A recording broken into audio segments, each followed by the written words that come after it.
Created in 1908 under the Department of Justice with a small band of Secret Service officers originally tasked to catch bank robbers and other interstate criminals, the size and scope of the Federal Bureau of Investigation has grown substantially to include over 35,000 employees today and a collection of over 50 field headquarters in the United States alone, as well as 80 overseas attache offices. The stated mission of the FBI is simple: to defend against domestic and international threats too large for local and state authorities to handle.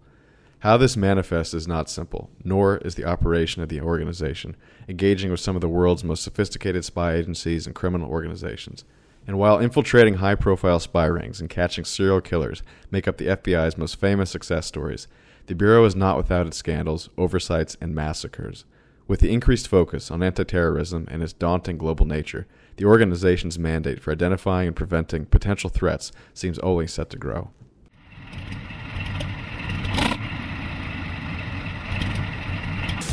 Well, I'm not a crook. I've earned everything I've got. A military-industrial complex.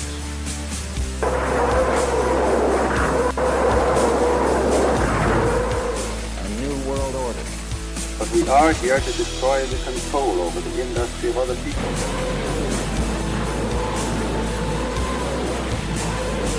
I did not trade arms for hostages. It's been time to be a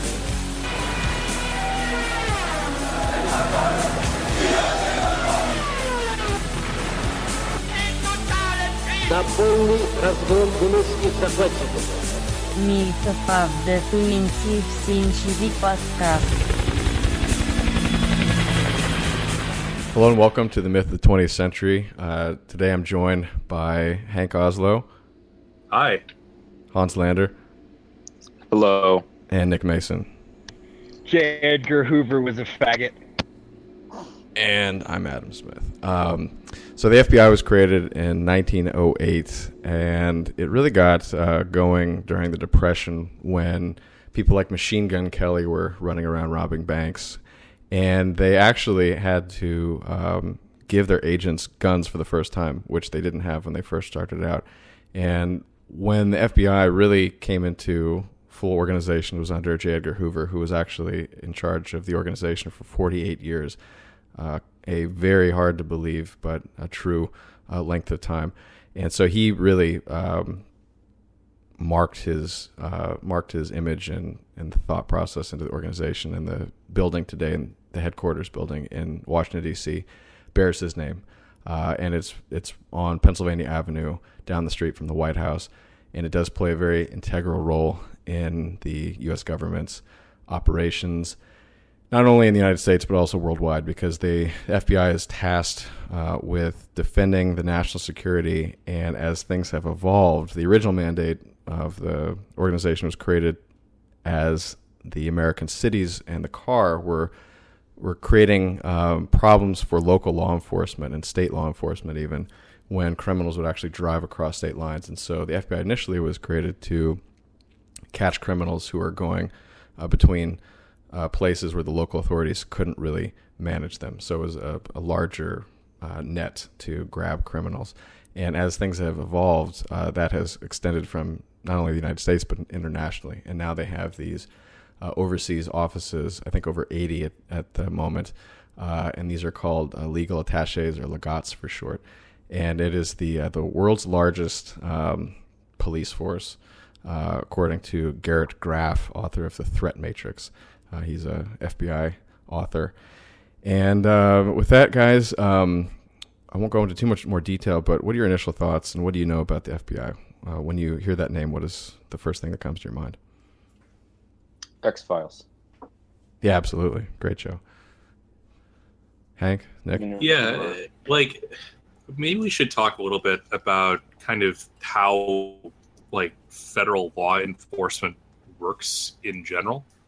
And how the FBI sort of fits into that. Well, it's under the jurisdiction of the Justice Department. So officially what their job... Theoretically. All right. Let me lay it out, then you can critique it. All right. So officially it's underneath the Department of Justice. And so if you look at the name of the organization, Federal Bureau of Investigation, they're basically detectives. All right. And they have a lot of other stuff, which you guys, I'm sure you're going to want to talk about. But their mandate when they're trained at Quantico, Virginia, when they go through that process, is, look, you guys, at the end of the day, your job is to get people into the courtroom and present evidence to prosecute them and convict them. And so it's really the kind of detective arm of the Department of Justice. They gather evidence and they pinch people, they surveil them, they snoop, they do all that stuff, and then they get them into the courtroom. What we saw in the X-Files was basically a lot of spookery and a lot of conspiracy stuff, and they're involved in that too, especially with the counterintelligence stuff. But they also have a lot of mundane cases, white-collar crime. They track mobsters, terrorists. Terrorists are the biggest one today. Martha Stewart. Right. There's a lot of dumb ones. I mean, obviously, which we can talk about. There's also the America's Most Wanted list, which, is kind of goes through a lot of some of their high-profile uncaught The interesting thing about the FBI is that they're the only sort of general unlimited jurisdiction, I guess you could say, investigative body that the federal government has. Like, there are literally dozens of sworn federal agencies that have like sort of specific jurisdiction around things like, the Secret Service handles counterfeiting still. The ATF does alcohol, tobacco, firearms, explosives, and very large fires. But the FBI sort of is like, wherever there is a plausible federal interest, they are able to pursue the case. And of course, they have areas of emphasis. And of course, federal criminal law is broad enough that effectively you can decide to go after someone and then construct the crime after the fact. And so this makes them like sort of an inherently political tool, like even more than like just, every law enforcement body is like a tool of the state. But because they have unlimited jurisdiction and because they have effectively unlimited resources and everything except for manpower, their choices of what to pursue end up having a heavy interface with whatever the sort of political priority is. And this is where their relationship to the Department of Justice and federal prosecutors gets kind of interesting, because they're not themselves making cases. Like, the FBI does not prosecute people, but they do provide evidence to federal prosecutors, and federal prosecutors are political appointees of the sitting president. They usually fire them all when they get into office and appoint their own ones. So they sort of end up setting the general priorities, which the FBI then tries to supply. So you'll see things like, we've decided that counterterrorism is a very high priority for obvious reasons, so bring us counterterrorism cases. It's not like, Scully and Mulder are walking around the streets of Spokane and they say, hey, I found a terror cell. Like, they're looking for ways to bring cases like that as their sort of priority. Yeah, so they really are like the inverse of the CIA, in that they are the domestic, just sort of intelligence funnel for the U.S. federal government. In that you're right, like anything that has a federal interest, well, the FBI will show up. So a bank robbery, that might be of federal interest for some reason, but also maybe a terrorist plot, or maybe something like Waco, or anything that the federal government might take even a slight interest in.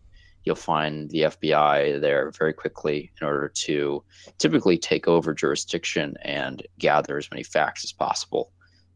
It really is like the premier human intelligence organization for the U.S. government, I would say.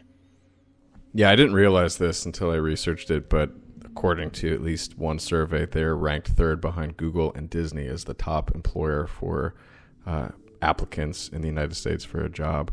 And they only take extremely competitive. Yeah, and they do take pretty high IQ people. They only accept about 4% of their applicants to the Quantico training program.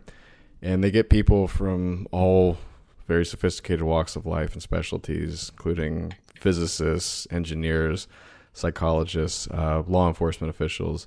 They really recruit from a wide range, partly because they do a lot of different types of work, and so they want people who are very good at different types of things. I have a kind of a rough quote from a guy who was explaining this, who went through the process himself. He said, what the FBI looks for is a logical thinker, a hard worker, self-starter, quick on your feet, and a good actor. He's able to walk the fine line between criminal and non-criminal activity, because a lot of their work is undercover, and so they have to be able to convince criminals of things and also slip through. Let me don my bow tie, and then I promise I'll take it off immediately. When people say undercover cop, that is a direct translation of secret police. Like, if you have a man in a suit who's like essentially pretending not to be a cop and engaging in investigations, like, you have secret police. Like, that's what that is. Correct. Also, on that description of the qualities, doesn't include brown nosing and sycophancy. I think most jobs include that, to be fair. Yeah, I can confirm. So I have a quote from Hoover's FBI and the Fourth Estate, the Campaign to Control the Press and the Bureau's Image by Matthew Cecil. And it's kind of about, I guess you could tie it into why that they are receiving so many applicants. They have this sort of mythos within the American consciousness for at least 80 years now. So he wrote, after a few tentative steps into the realm of publicity during the 1920s, the Bureau became a key element of war on crime in the mid-1930s. Two journalists, independent author Courtney Riley Cooper and Neil Rex Collier, collaborated with Hoover and his top lieutenants to create a template for FBI news stories emphasizing responsibility in science and featuring Hoover as America's always careful and reliable top law enforcement officer. With the creation of the Public Relations-Oriented Crime Records section in 1935 and the establishment of clear lines of public communication authority, Hoover had a both public relations message and a management team to amplify and enforce it. So this kind of ties into not just the X-Files, but every sort of cultural tidbit you see about the FBI, where they're super techie and they're super sophisticated and they're great at investigation, and they are all smart people, and sometimes they get to shoot people. They are like sort of the ultimate law enforcement, way beyond like the small town sheriff, in that the technological resources that they have access to creates like, almost makes them like superheroes, just beyond like the average human capability. Compared to your local police department, unless you're in New York, that's almost certainly true. There are a couple caveats I'll add. They were very behind until recently on computerization, big time. There was an example given where they weren't able to run phrase search. So, for example, if you wanted to look for airline passenger, their computers couldn't do it. You'd have to type in airline and then passenger and do like a join or something like that after that. The computers were so bad under FBI Director Free that agents were having to do their work from home. They had pre-Pentium computers. They did not have the ability to use a mouse. They did not have CD-ROM drives. And this changed with Mueller, or Mueller, I don't know how to say it. He's the guy involved with the Trump investigation at the moment, by the way. But he was put in right after 9/11, and he computerized the hell out of that place. And we can go into that later. But it's evolved over time, and it takes a lot of direction from the director himself. Hoover was very known for organization, and so he created a paper filing system where files are created on just about everybody. That's the term X-file comes from. And a lot of that was intentional, like division of information and siloing, so that certain agents weren't aware of what the other agents were doing as a measure of control and containment. So there was actually a law where one agent sitting next to another agent couldn't actually discuss the case they were working on if they were on separate cases. That changed after 9/11. They got rid of that because they wanted collaboration. But this stuff is it's taken a lot of different forms in terms of technology and organization. Mueller was also kind of a management guru type. He wanted to bring in Harvard Business School lecturers to talk to the FBI about how to administer things in a business-like, efficient way, whereas his predecessor, Free, was known as kind of a man of the people, and he didn't, like I said before, he didn't have much interest in technology or administration for that matter, and there were pluses and minuses to that. But yeah, the FBI's tech, I'd say where it's most sophisticated is its surveillance equipment and its surveillance bugging. And its crime lab. It's crime lab. Sure. Well, okay, let's talk about their crime lab. So the FBI has been caught over and over and over again, either outright faking the results that are coming out from their crime lab, using junk science where there's essentially no probative value in whatever tests they're reporting to do, or creating the confidence that they have in whatever their sort of match is. So there's been many examples of particular techniques or teams that have been discredited. Like, they were for about 40 years purporting that they could take the lead shavings from a bullet and match it back to a specific box of bullets based on the specific chemical composition of the alloy. And they admitted in 2005, actually in a press release, that they could not. In fact, that's impossible. They had admitted in oh shoot! I wonder if I can find the citation here. Let me add while you look for that, Hank. One of the most famous cases of the FBI ballistics malarkey was the Leonard Peltier case. Oh yeah, the shootout at Pine Ridge. Yeah, that was a Bureau of Indian Affairs fiasco that they had come in conjunction with the FBI. Yes, right. Yeah. They had had a couple of agents shot by some Indians who had taken over a reservation, and of course they swore up and down that they could, which, although theoretically is not impossible, none of their techniques would pass sort of the standards that would be used for a scientific double-blind test. Like, you never ever see a crime lab engaging in double-blind testing where they don't know which way the prosecutors would prefer the test come out. That literally never happens. Their hair analysis unit, also in 2015, there's some pretty damning quotes. The Justice Department and FBI have formally acknowledged that nearly every examiner in an elite FBI forensics unit gave quote-unquote flawed testimony in all trials in which they offered evidence against criminal defendants over 2 decades prior to 2000. They include 32 defendants sentenced to death, of which 14 have been executed or died in prison.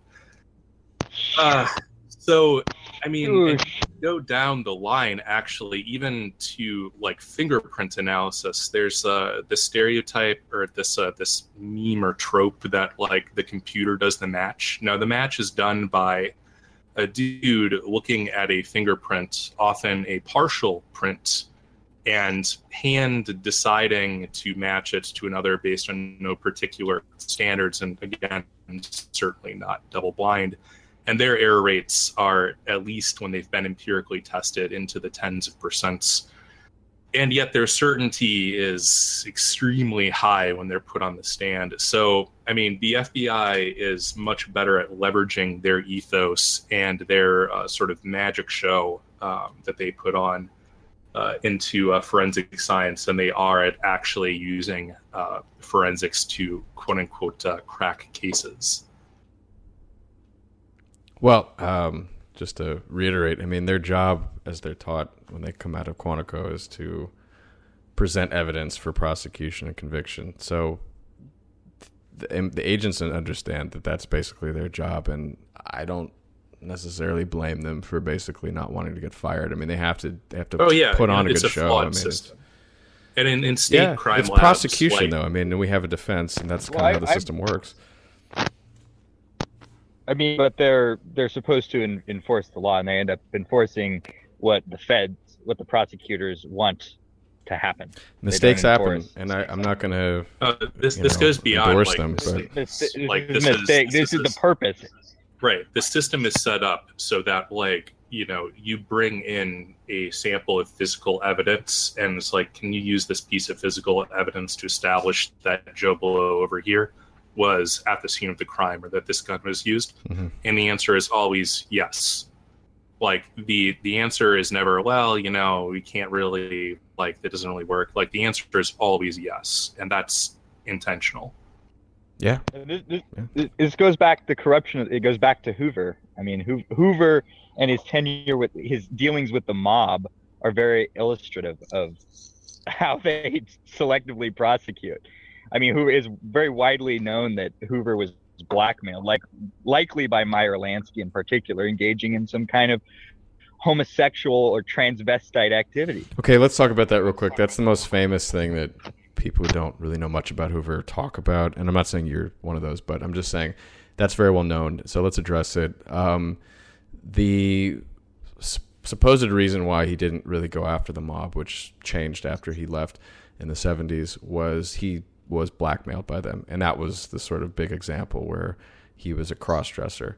The person who gave that testimony, she was convicted and sentenced to serve time at Rikers Island for perjury. So there's a little bit of a question about credibility there. Doesn't mean it's not true, but it still begs the question, why didn't he go after the mob? And there's various theories. That's one of them. Well, no, if you go into the history, the reason he did not, there's a couple things going on. First of all, he had relationships with these people. He was a gambler, and he went out to the there was in the Southwest in California, there was a racing track that he would attend. He had with people such as Louis Rosenthal, Joe Kennedy, Del Webb, Johnny Roselli, the Murchisons, the Marcellos, the Patriarchas. I mean, this was the Hotel del Charro, by the way. That was the name of it. And one of the key things, he was responsible for the fiction of La Cosa Nostra, which is something he just made up, pulled it out of his ass, really. And it came from a sort of a rivalry that he had with Anslinger of the Federal Bureau of Narcotics. And Anslinger was the one who was like actually trying to enforce the law. And he kept getting foiled by Hoover's FBI and by the CIA with their foreign policy concerns. And Hoover eventually had to kind of acquiesce to do some show, some dog and pony type stuff to demonstrate that they were going after the mafia, following the 1957 Appalachia mob meeting, which you can see sort of fictionalized in The Godfather. And as I think I mentioned elsewhere, Meyer Lansky was probably best understood as the kingpin of the mob, and the idea that Meyer Lansky had leverage over Hoover is beyond dispute. So the exact nature of those photographs or whatever it is that he had isn't really the point. The point is that the key power players in the multi-ethnic syndicate had leverage over J. Edgar Hoover. They also had a good relationship with mafia. Like, there's the mafia capo Gregory Scarpa. So basically, this guy was known as the Grim Reaper. And he was sort of originally just kind of like a normal low-level thug, then became level of capo for the Colombo crime family. And the FBI got him in 1962, and then they flipped him as an informant and just sort of an enforcer. And they used him for like 3 decades, and they just let him get away with pretty much anything he wanted in return for intel or for him doing dirty work for them. So like, there's a rumor that he got sent down to Mississippi in 1964 to find out what happened to those 3 civil rights workers who kind of went missing at the height of the civil rights movement. I think it was 1 white guy and 2 black guys, something like that. The FBI just sent him down there, and he pretty much like kicked the shit out of some people, threatened to kill some people, and then figured out like where those guys had been buried out in the wilderness. Right, because officially the FBI can't use violence in interrogations. Yeah. So this is one of the uses of the mafia. So Hoover would use guys like this, and this is why he probably wanted the mafia on his good side, because they could set these guys up for a bad robbery and then flip them to the FBI, because Hoover told him, like, yeah, I need another enforcer to go do some stuff for me. There's also like a level of incentives where if you have a structured criminal enterprise that you can sort of keep an eye on, that can be more advantageous if you care about things like this sort of baseline level of violence, or like being able to influence like where crime happens on the margin. If you're sort of like managing that whole dirty system, like you might very well prefer a hierarchical or like semi-hierarchical organization to sort of like isolated gangs, like you saw in the Great Depression, like just going around robbing banks in groups of 3 or 4. On the topic of J. Edgar Hoover, I think it's kind of important for us to maybe give some background on Hoover and the FBI itself. So for those who don't know, the FBI kind of has its roots in a lot, like in the very early 20th century, dealing with anarchists and Bolsheviks. So if you actually like read just the history that the FBI gives you on FBI.gov, they seem to indicate that it really all got started when Leon Czolgosz, who I assume is Hungarian, tried to, or actually succeeded in killing President McKinley because he read too much Emma Goldman and Alexander Berkman, and shot McKinley point blank in the stomach out of, I don't know, I guess impotent anarchist anger. And when Roosevelt was put in, so this is really how Teddy Roosevelt gets started as president, he put in a guy named Charles Bonaparte as his attorney general. And so this man is actually the grandnephew of Napoleon Bonaparte. And they wanted to start like their own secret investigation service, but they had there were certain limits on how they could operate and so on. So long story short, they created their own group of investigators. It was just 25 guys for like this special force, and they were headed up directly under the Justice Department, just as sort of a small autonomous unit, which this is how the chain of authority that the FBI is under the Justice Department really gets started. It was started as actually just a special investigative task force. And by like the mid-1910s, I should say, actually, there's a lot more problems with Bolsheviks. There were a lot more bombings. There were a lot more, I guess you could say, fears after the Bolsheviks had successfully couped the Tsar in 1917 and had started their takeover of the Russian Empire. And there was a guy named Attorney General Mitch Palmer, who appointed a very young DOJ lawyer by the name of J. Edgar Hoover to investigate Bolsheviks, investigate communist activity on the Northeast coast right around 1919 and 1920. And this really is the beginning of J. Edgar Hoover's life in law enforcement. And by 1924,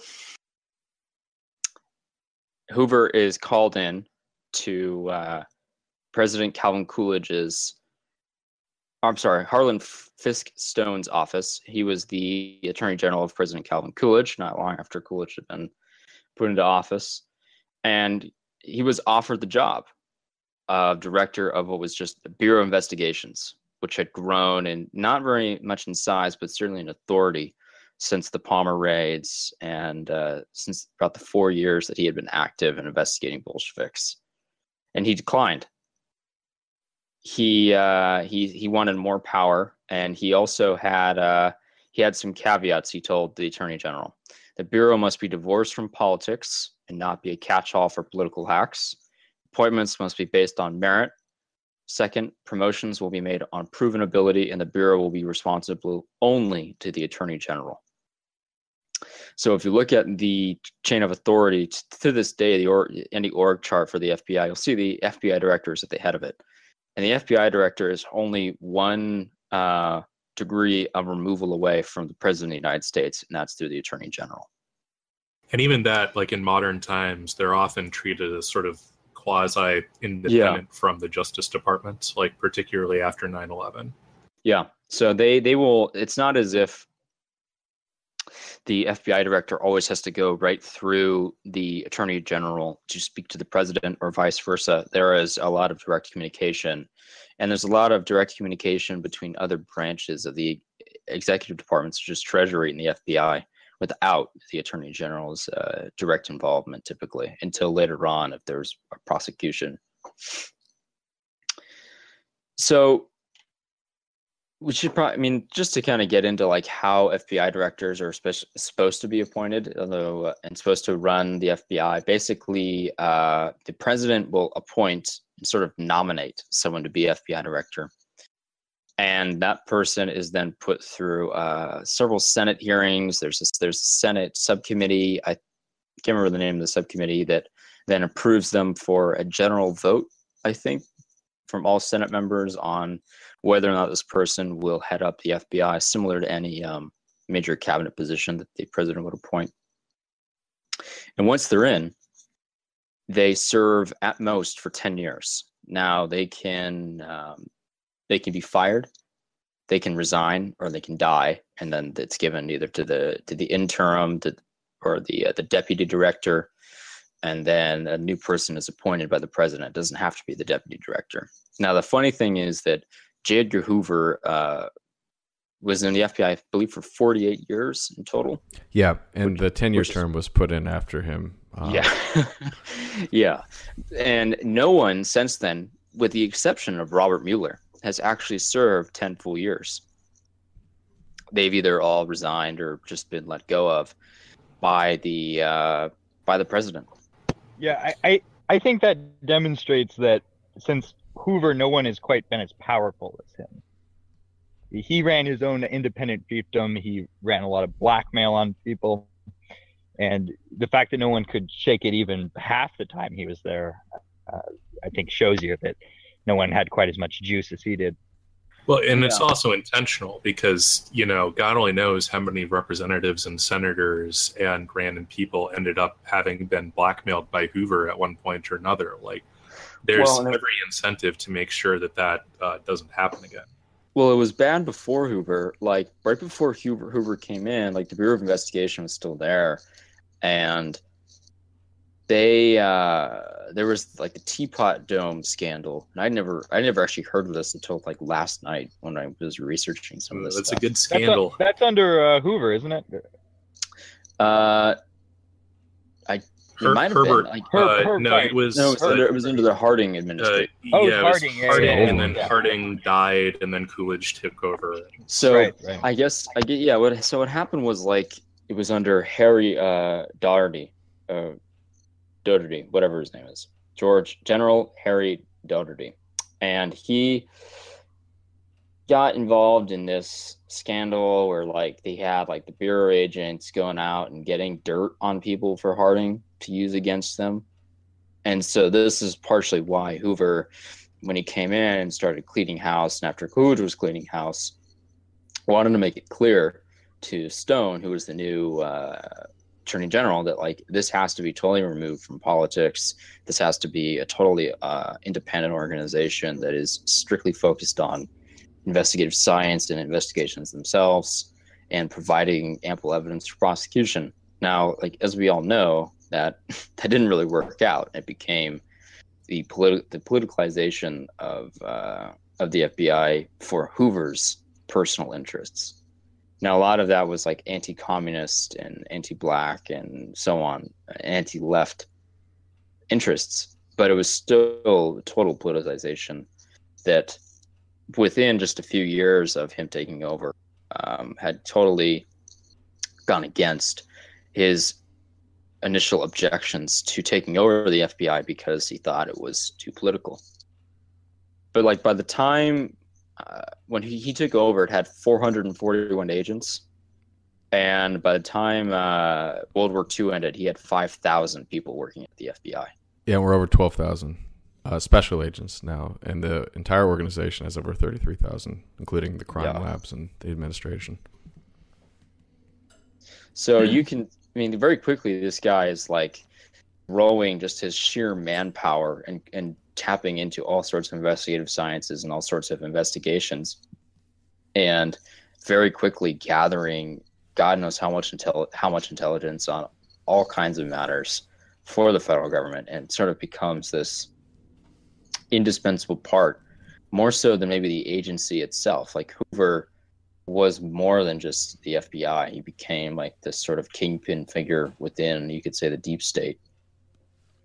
Absolutely. You can absolutely say the deep state. And one thing you could look at is the Kennedy assassination, which obviously is extremely complicated, so we can only go so far into it.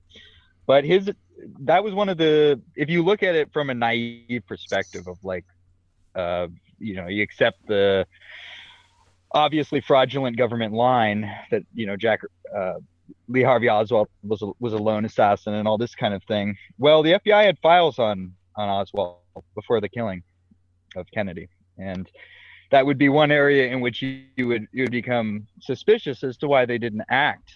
And as you see with his actual involvements with the mob, it starts to make sense, because Oswald's killer, Jack Rubenstein, was heavily involved with the mob and with the feds.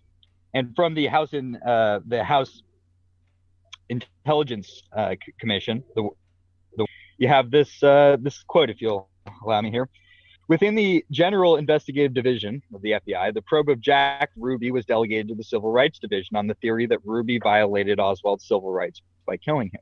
While the committee in its investigation found that Ruby links to various organized crime figures were contained in the reports received by the FBI in the weeks following his shooting of Oswald, the Bureau was seriously delinquent in investigating Ruby's underworld connections. The committee established that the Bureau's own organized crime and mafia specialists were not consulted or asked to participate to any significant degree. The assistant director, who was in charge of the organized crime division, the special investigative division, told the committee, "They sure didn't come to me. We had no part in that, I can recall." The committee also determined that the Bureau's lack of interest in organized crime extended to its investigation of Oswald. It's from the Warren Commission. Yeah, I mean, the other reason they'd have a file is on Oswald specifically is because he was a defector to the Soviet Union and then reverse defected. Like, it would be astonishing if he wasn't on their radar. They had a habit during the Hoover administration of keeping a lot of this stuff from leaking to the public for whatever reason you want to fill in. But the fact is they changed that policy after he died. And one of the big things they changed was the public prosecution of congressmen. Before he died, Hoover was very well known as having dirt on just about everybody. His little black book is what it was known as. Like, he had this little black book that he allegedly kept little summaries and notes of everyone's major dirt. And it was a way of, like, if he was at a public event or at a hearing, if he wanted people to shut up or if he wanted people to not screw with him, he would allegedly take his little black book out and just lightly put it on the table in plain view. Interesting. He must have written really small. But the it was mostly like bullshit. It was just a way of, like, yeah, I know, I have your little black book, I have your little diary. Okay. So he allegedly had information on presidents, including Kennedy and Johnson. And, for example, he had knowledge of JFK's having an affair with this woman named Judith Exner. But he also knew that the same woman was having an affair with the Chicago mob boss, and he told JFK that. Oh, Sam Giancana. Yeah, I think so. Yeah. One of the little known parts of the FBI's portfolio is that they have a mandate to investigate quote unquote public corruption. So they're the ones who always end up running investigations whenever like a congressman is taking bribes or violating election law or whatever. Yeah, there's a couple cases I'll bring whenever up. you get to the Kennedys and the Kennedy assassination, it's a revolving door of the mafia, Hoover's little fiefdom, the CIA.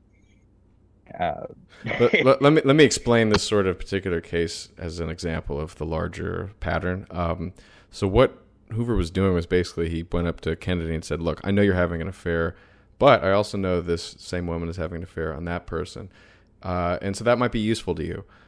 So what you want to do is work with me and don't mess with me, but I'll work with you and you let my bureau exist and let me do what I want, basically. So it was kind of his own fiefdom. It really was. And he used blackmail as one of the biggest levers to keep his. I'm pretty sure power. that Kennedy knew that was Giancana's. Okay, but Johnson was later said that, if I want a guy, I'd rather have him pissing outside the tent than in the tent. And he was referring to Hoover. Keep in mind where Kennedy comes from, though. Understands these circles. His father was a member of these circles. He wasn't like some outsider, some politico class guy who didn't have any real personal understanding. That may be true in this case. I'm just, making the broader.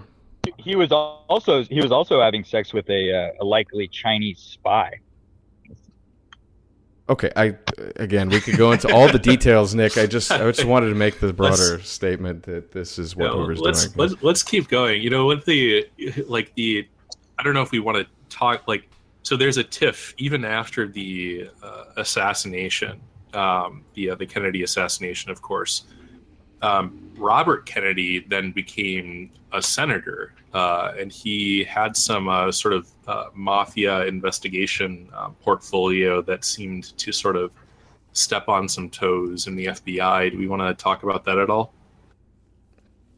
Sure. Well, Robert Kennedy legitimately wanted to go after these people because they were a threat to him, because they had his number. And so Hoover wanted to drag his feet on that. And that was the big drama between them. Interesting. So RFK wanted to prosecute senators? Like whom did he want to go? He had hearings on the mob. This was still during the time when Hoover was like, oh, the mafia doesn't really exist. I mean, they kind of sort of exist, but it's not really a thing. But it's also a Cosa Nostra, a very confused kind of look the other way narrative. And Robert Kennedy, for a variety of motivations that we could speculate to, when he was a senator, starting in '65, he held hearings on the existence of these groups. This is sort of the subplot in Godfather Part 2, is based on this, when you have mobsters being hauled in front of the Senate. Yes, it was that was called the Kefauver Commission. Right. But then he, of course, ends up dead. And then you've got Watergate. Yeah, I have a very brief set of notes on this. I hope you guys can expand on it. But basically, this happened after Hoover passed away from a heart attack. And the FBI had never gone after a president, and now it was almost encouraged to do so after the church hearings. And that's about all I have to say. I mean, the FBI agents were leaking information to the press. They were involved in the investigation. Saturday Night Massacre was where I think Nixon ended up firing a bunch of FBI investigators. That was Department of Justice. Those guys weren't FBI, unless I'm misrecollecting. You could be right. Nonetheless, the comparison was drawn recently in an Atlantic article to Trump with the investigation on him from the FBI former director. Well, it's particularly ironic because the consensus is that or at least the story is that the Deep Throat figure that was setting up all of these leaks to try to essentially make Watergate into a thing was the number 2 guy in the FBI, Mark Felt, who was upset that he was passed over for promotion to the head of the FBI by Nixon. and somehow got wind of some of these investigations and decided to start leaking them in an attempt to get back at Nixon. So, I mean, even that sort of surface story, like if you just take, all the president's men and all of that as gospel, and the later sort of things that Bob Woodward has said about that, how that all went down, makes it clear that like they were operating in a political capacity, specifically to try to cause political damage to a opponent. Yeah, there's no question about that. And just for the record, Bob Woodward was former naval intelligence. And the Washington Post is the longtime CIA house organ, especially under the Grahams. Right. Especially now that like Jeff Bezos owns the Washington Post and just cleared like a $500 or $600 million contract to provide web services to the CIA through Amazon Web Services. Like the relationship has never been so apparent at this point. Bezos has deeper ties to certain fun overseas activities that we've engaged in, but we can go into that at a later date. He's an extremely hooked up guy. Oh yeah. So I just wanted to kind of talk really quickly about how Hoover and the FBI pretty much ruined the Fourth Amendment, or at least changed it irrevocably. So Hoover was responsible for a few things when he came into the FBI pretty early on. He started up the FBI laboratory, which is the Scientific Crime Detection Laboratory, in 1932, and that's really just a way of like compartmentalizing and professionalizing and adding some scientific processes to investigative work for the FBI. And as Hank was kind of explaining earlier, some of it is bullshit and some of it they've certainly conflated, but it was an attempt to add a lot of credence to FBI and like the coming modern era as Hoover saw it. And wiretapping was his other major gift to the FBI and to the American people. So he started wiretapping actually in Prohibition. And there was a case at Olmsted versus United States, which some bootlegger got caught through telephone tapping, and the U.S. Supreme Court ruled that that didn't violate the Fourth Amendment, as long as the FBI did not break into the person's home. And this went back and forth. In 1934, the Communications Act outlawed phone tapping, but didn't outlaw bugging. And then in 1939, Nardone versus the United States, phone tapping was made admissible in court. Then this all got changed while Hoover was still in office in Katz versus the United States, which overturned 1927 case that had allowed bugging. And with an Omnibus Crime Control Act after that, they could tap phones again during investigations, but they had to get a warrant, but they were admissible in court and didn't violate the Fourth Amendment. Yeah, they were sort of notorious for that being one of their favorite tools. Like during the 60s and 70s, it was pretty common for leftist organizations who thought that they were being surveilled. They would just stop paying their phone bill. And the FBI would inform the phone company that no, you need to keep this line in service because we're we're getting some good stuff here. But of course, they didn't. But Yeah, and this here was the origins of COINTELPRO. If y'all want to get into that now, Hans, you want to keep going? I don't really have much more, unless you want to get into like some of the anti-communist stuff that the FBI was involved in. Yeah, that's COINTELPRO. Well, I mean, there was some. Yeah, so there was stuff. There was just like general infiltration of the American left and like Communist Party and so on. Really, kind of in parallel with COINTELPRO. Basically, a lot of this got started. I mean, this goes back to Hoover's experiences with the Bolsheviks in the aughts and the late 1910s, with the bombings and the attempted life, I think, on one of his mentors and so on. And he was committed to the anti-communist action after World War II, when there was a reprioritization of espionage, of counterintelligence espionage activities in the United States, and that was because of the Third Reich had been defeated, Italian fascists had been defeated, and there really wasn't any need to go after anyone else other than communists, specifically people from the USSR.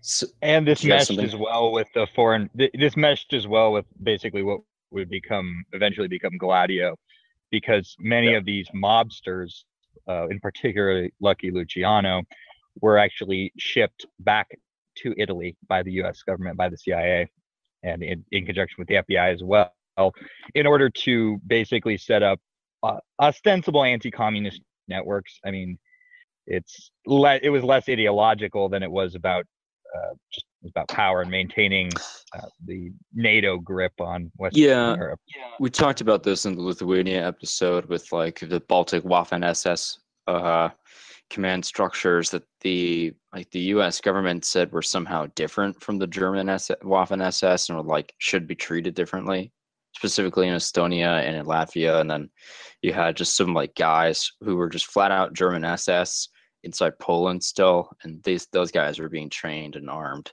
by the United States to carry out sabotage and intelligence gathering. But yeah, basically Hoover made it his mission to take down, or at least really heavily infiltrate, the Communist Party of the United States, the CPUSA. For those who don't know, in the CPUSA's charting document, their constitution, they actually swear loyalty to the Soviet Union as American citizens. Oh yeah, and this is coming next week too. We're going to be talking about that bigly. But the Communist Party was undoubtedly an extension of the USSR. Yeah, they didn't even try to hide it, which I think maybe pissed off Hoover even more, and was okay, these people are openly collaborating with Soviet intel, and clearly the OSS and the CIA are not interested in stopping them, so I will do it. So he had a few defectors. He had Elizabeth Bentley and Whittaker Chambers, and then he had guys actually go infiltrate the party. So basically they had the first guy that they grabbed, or one of the first guys they grabbed was Mary Marquard, who she infiltrated the DC branch of the CPUSA, and then she became the party treasurer. This gave Hoover, amongst all sorts of fun information, total access to the membership rolls of the party. And basically she testified 2 years later, or a few years later, after spending several years as a mole under HUAC in front of Joe McCarthy, which sort of begins the FBI McCarthy relationship, trying to oust a lot of public influential communists. And they also flipped a guy named Morris Childs. So he was a charter member of the CPUSA, and who grew to hate it because he learned about what Stalin was doing.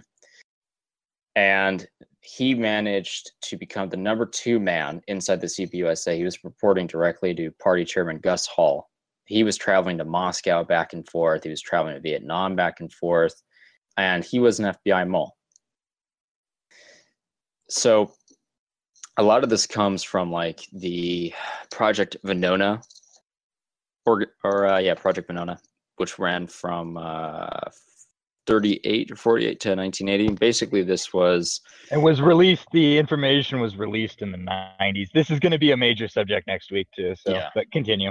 Yeah, so to just not spoil it too much, basically this was a success by American intelligence services, including help from the FBI, to crack codes and crack essentially signals intelligence codes, and as well as physical human intelligence codes and keywords and so on, between Soviet agents, Soviet infiltrators, sympathizers, and so on, and between the US and the USSR. And Hoover was able to use those files along with his deep infiltration of the CPUSA and labor unions and others to help McCarthy in his attempts and other senators' attempts to oust public communists. So like in 1949, really quickly, they dropped this report, basically like labeling people like Friedrich March, John Garfield, Paul Mooney, Edward G. Robinson as like active Communist Party members. And the press, funnily enough, went after Hoover and basically lambasted him and others and said like, where's your proof? You can't prove any of this. And it doesn't help that like Hoover had literally top guys in the CPUSA under his thumb who were telling him everything, their entire member roles, who was subscribed to their like publications and everything. And he had signals intelligence, decrypted signals intelligence to back it up. And basically Hoover was incidentally exposed that the press was actively trying to cover up for like deep infiltration of American public celebrity figures by communist loyalists. Not only that, but I can't find the citation, unfortunately. But if you look into it some more, you can find that during the McCarthy hearings, the CIA was actually engaged in a counter-leaking battle with the FBI, where the CIA was leaking to particular senators and representatives that like, well, of course, like there might be some communists, but, you know, we have them under surveillance, or like it's important to leave this guy in place, or maybe this guy is working for us or whatever, and trying to tamp down on this whole investigation, some of which might have been even true, but a lot of which was just an attempt to shut it down. Yeah, so basically like Hoover ran Project Venona in a lot of ways, and he actually refused to tell the CIA about a lot of its findings until like 52. Now, why he refused to tell the CIA and why he played around with them. Because the CIA was filled with communists. Yeah. Yeah, and not to mention that, so the counterintelligence director of the CIA, James Jesus Angleton, was the one who was clearing people like Kim Philby, who would go on to defect as part of the Cambridge Five to the USSR. Yes. I was just about to say that, like, the Cambridge Five partially got caught because of Project Venona. Hoover's motivation was to be... See, Hoover wanted the FBI to be the top dog investigative secret police force domestically in the U.S. So he had a natural rivalry with the CIA. It wasn't... And you can see who won this battle in the long term, because the CIA is able to continue to operate with impunity domestically when, on paper, the FBI should be able to arrest these people for that. But they never do. If you want a really good book that gets into sort of the, at the time, FBI mindset, get a copy of G. Gordon Liddy's autobiography. G. Gordon Liddy was one of the actual plumbers, yes, in the Watergate. But before that, he was actually a FBI agent. He's also like just completely barking insane. Like he is a crazy person. It's an extremely entertaining book, but he goes into detail exactly why they felt justified in engaging in political subversion in an attempt to what he essentially characterizes it as is like protecting American democracy from like essentially communist agents working in the guise of the Democratic Party or like various parts of the U.S. government. Yeah, pretty much. The plumbers themselves also demonstrate that revolving door between internal competition between the CIA and some the FBI and these odd mafia type figures. Yeah, fun fact, before 1950 something, the FBI was actually allowed to run foreign intelligence operations in Latin America. These were at some point handed over to the Central Intelligence Agency, probably when the CIA was founded, I guess. But they do, you know, as we mentioned before, like they continue to have presence in foreign countries. Theoretically, these like mutual legal assistant operations, but it would be surprising if there weren't sort of foreign policy, foreign intelligence implications to these as well. Well, they're heavily involved in catching, quote unquote, catching drug traffickers. They have joint task force with a lot of the Central American governments, and they have very sophisticated monitoring rooms for plotting out courses of boats, and they have helicopters and et cetera, et cetera. And cybercrime, quote unquote, is the new big thing. You got to make sure those boats get in without being hassled. Going back to the CIA for a moment and their rivalry with FBI, there is officially a relationship that they have whereby the FBI is charged with catching spies. And there was one famous case where they had a mole and he was leaking information to the Soviet Union and then later Russia. And it was not clear who it was. The primary suspect was somebody in the CIA. They went on this huge manhunt, basically, and it took up a lot of resources. And it turned out there was actually a guy working in the FBI named Robert Hansen, who was the mole, and they didn't even suspect him. They had subjected not just the mole. He was the head of FBI counterintelligence. That may have been the case. There were a couple of phony departments they set up just for him because they were trying to bait him, and he was really good at covering his tracks. And it turned out that he left like his schedule on his Palm Pilot, and somebody like looked into it, and that's how they caught him. It was really stupid, but it took years. He was doing this for over 20 years, selling secrets, and he was allegedly paid over $1.4 million by the Russians. But that's one of the things they do for the CIA. They catch these guys. That's kind of their official job. And they've caught others, including John Walker Jr., Navy warrant officer, Jonathan Pollard, spy for Israel, who Obama gave back to them for some stupid reason. The Rosenbergs. So there's actually like a decent like kind of establishment tier novel on the conflict between the FBI and the CIA. It's called Wedge: The Secret War Between the FBI and the CIA.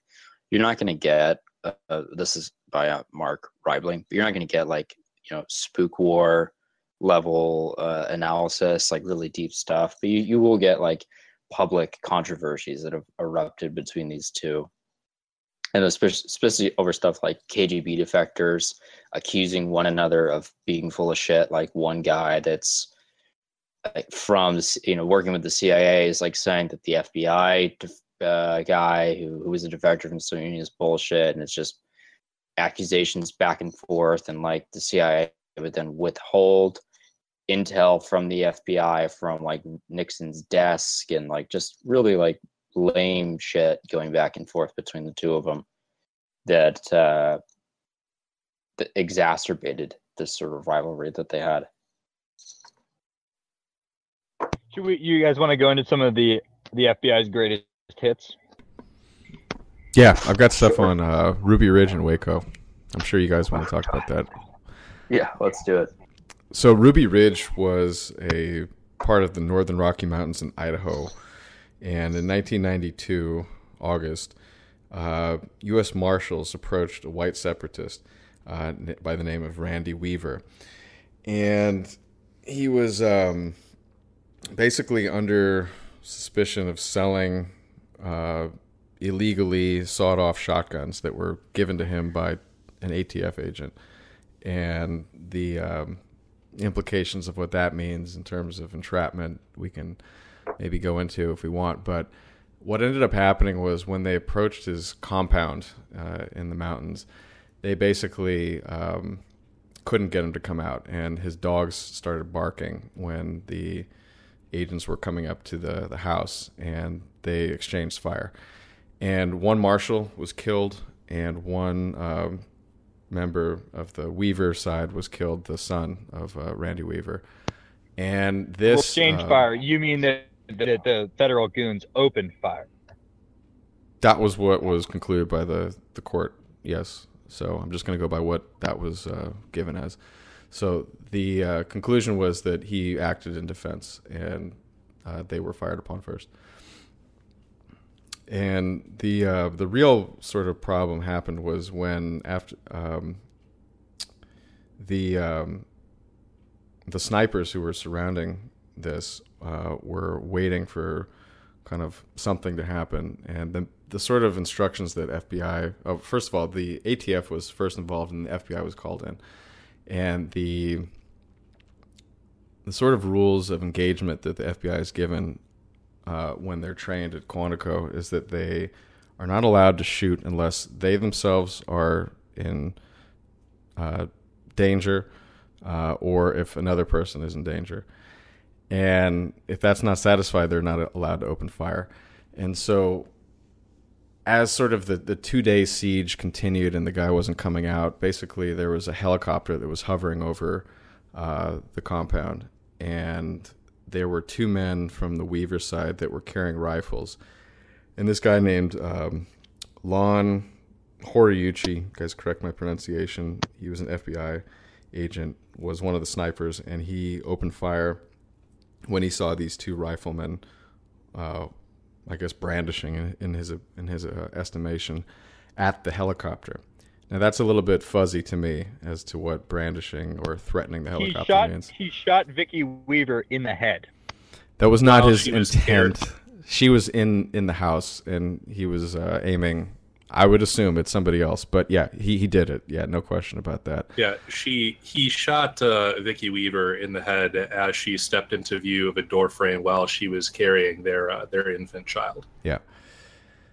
So and you mentioned training at Quantico. I want to throw in this is the notorious FBI hostage rescue team. They were deployed also at Waco, and these people were trained by Delta.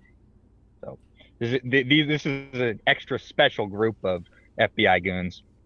Yeah, so, when we say trained by, like, there was in the 80s and early 90s a increased sort of paramilitarization of various parts of U.S. Law enforcement, mostly under the guise of fighting a drug war.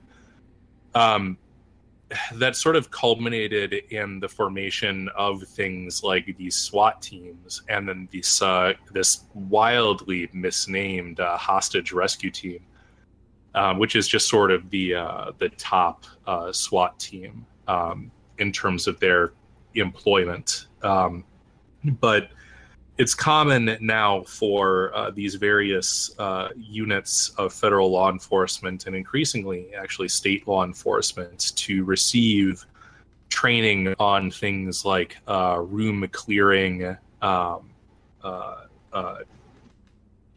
firing from fixed positions, small unit tactics to some extent, from some of these military organizations as well.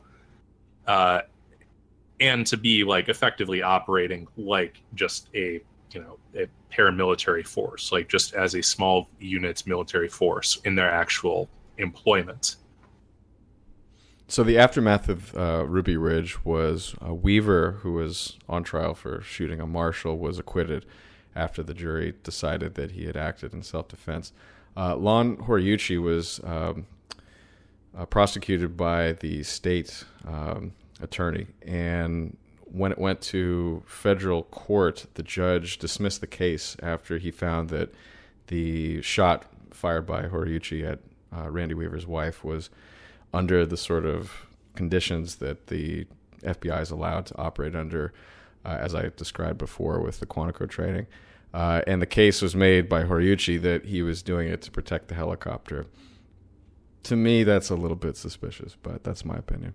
So that was let go. Disgusting pigs. So yeah, the substance of the rules of engagement that were promulgated, that may have been how the FBI was trained, but the instructions that they were operating under ended up being effectively a shoot-to-kill order. That anyone who they thought might be armed was a legitimate target for assassination, which ended up being just anyone that they could get a clear shot on.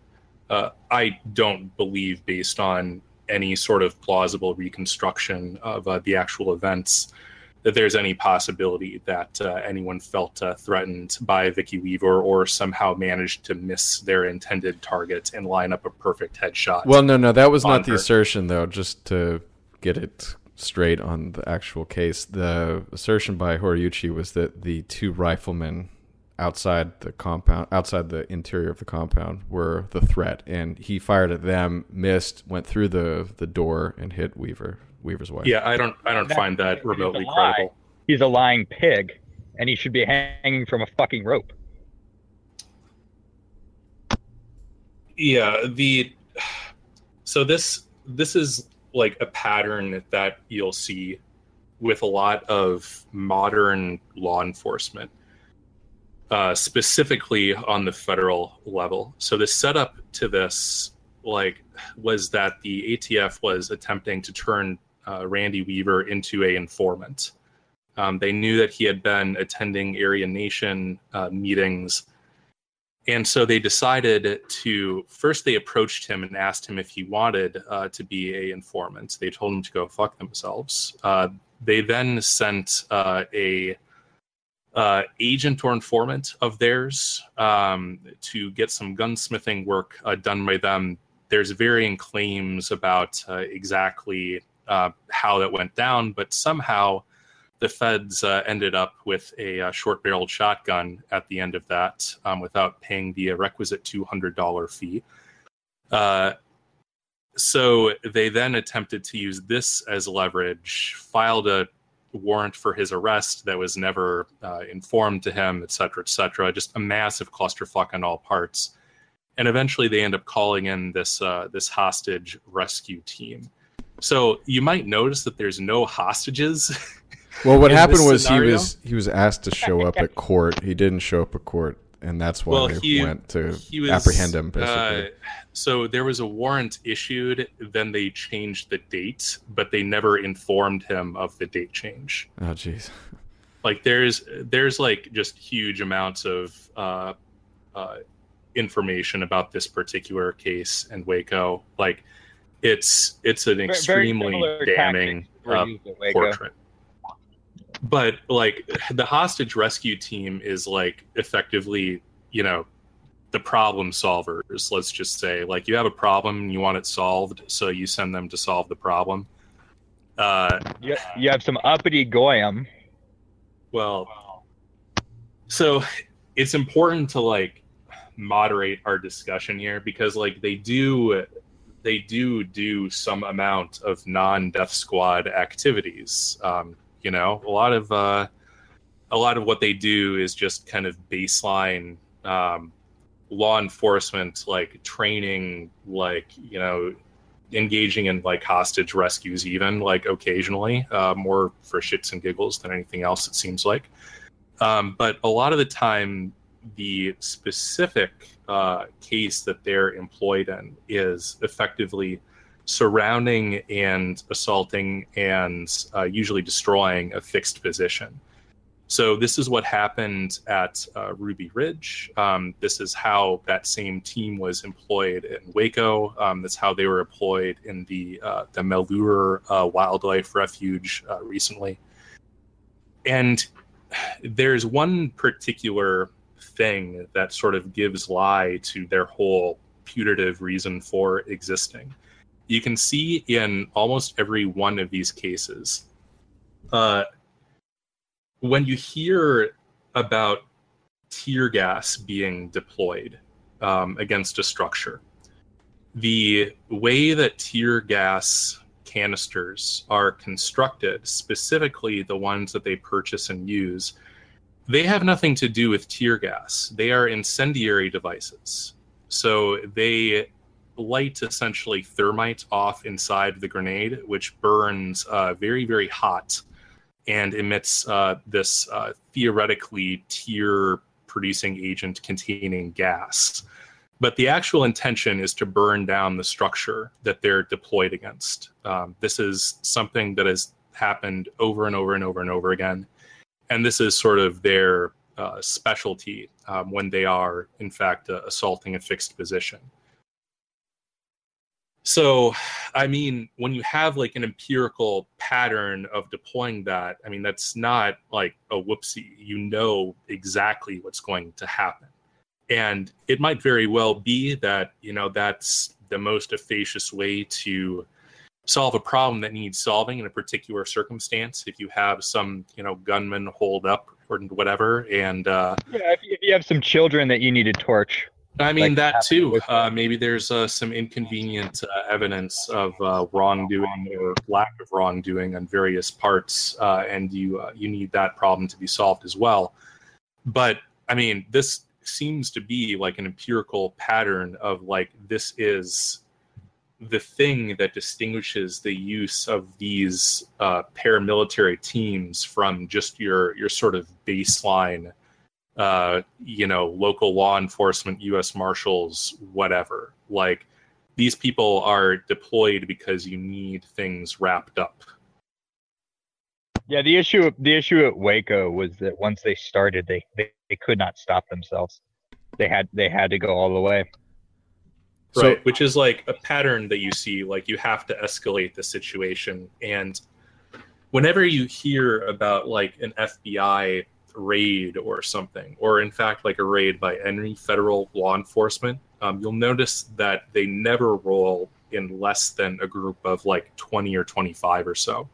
Even when they're just like literally seizing documents. Like, there was a famous case where a Gibson guitar donated to a incorrect political party, or their CEO did, and so they were investigated for importing exotic hardwoods in violation of Brazilian law, etc., whatever. But the I believe it was the Fish and Wildlife Service rolled in with a SWAT team of about 25 people to just grab some paper.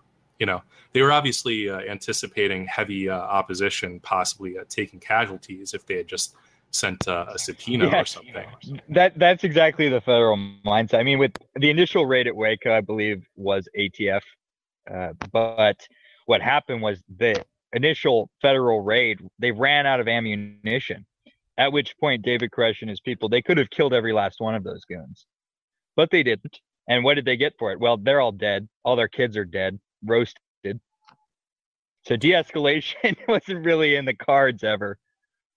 Right. And like, this has some severe kind of flexibility implications as well. Like, because they only ever engage in these very large, like, you only ever see 2 of them to do an interview or 20 to 40 of them to do a raid.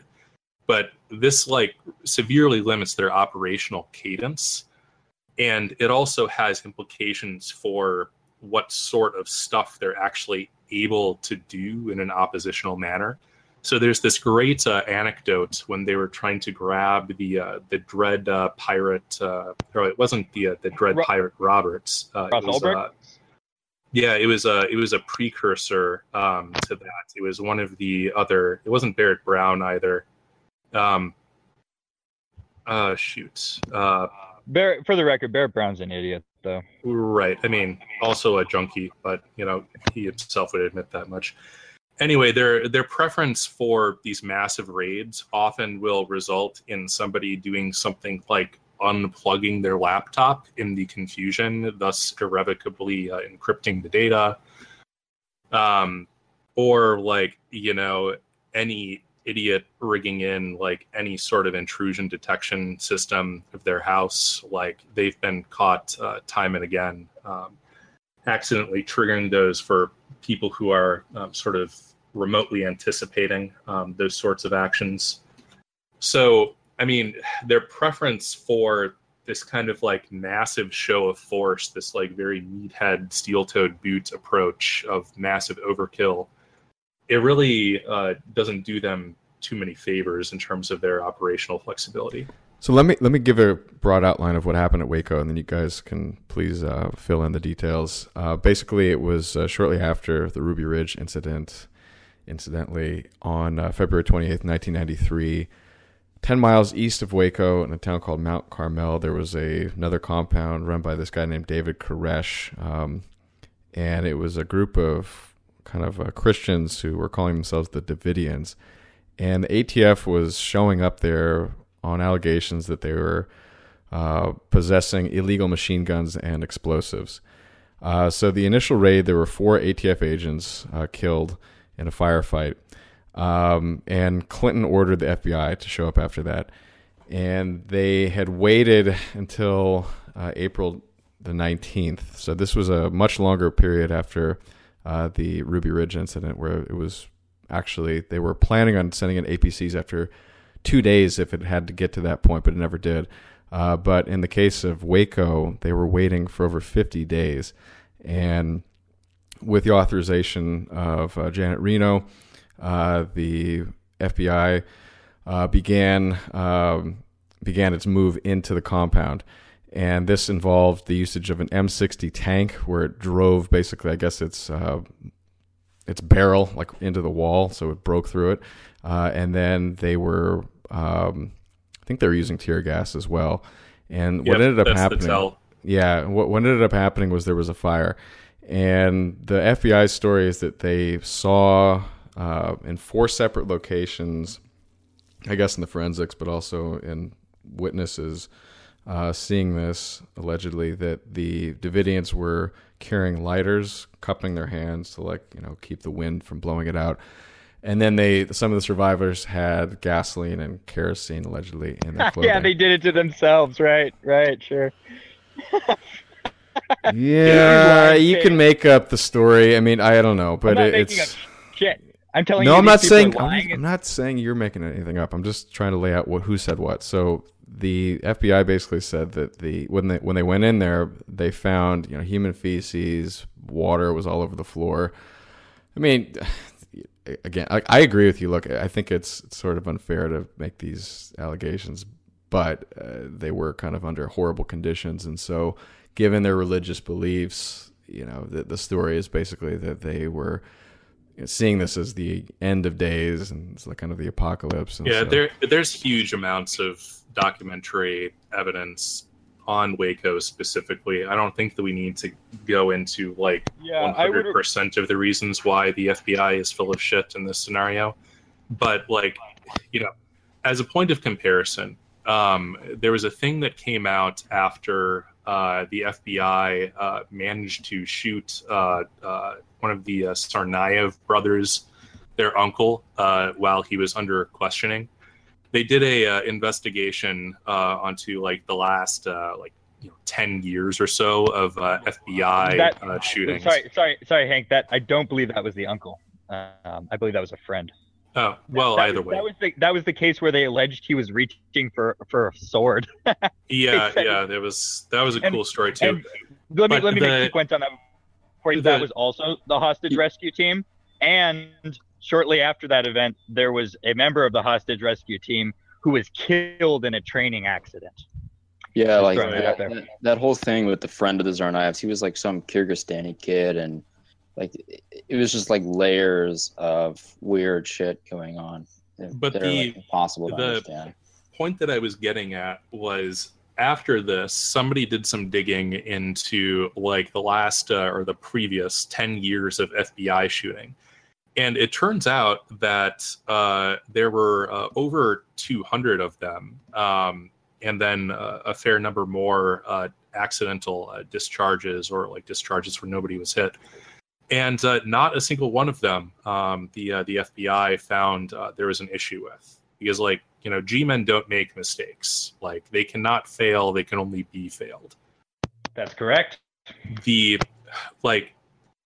Their institutional apparatus is not set up for self-criticism of any kind. And,